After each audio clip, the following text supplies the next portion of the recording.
Sederalun, sebuah rumah warga milik Muhammad Nur yang berlokasi di Kampung Kabu, Kecamatan Tripa Makmur, Kabupaten Nagan Raya, hingga Rabu 14 Desember 2016 dilaporkan rusak parah setelah dihantam semburan gas yang berasal dari lokasi pembuatan sumur bor milik korban. Akibatnya, 4 anggota keluarga korban hingga Rabu siang terpaksa mengungsi ke rumah anggota keluarga yang lain setelah rumah mereka rusak serta bagian lantai yang mengalami retak di sejumlah bagian. 1 jam yang lewat nanti.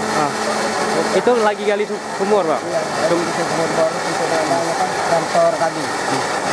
Langsung meledak gitu, Pak? Mati mesin, langsung meledak dan masalah nyembur keluar. Yang keluar itu apa doang? Pasir sama apa? Sama pasir, kerikil, itu air. Karena ada kandungan gas.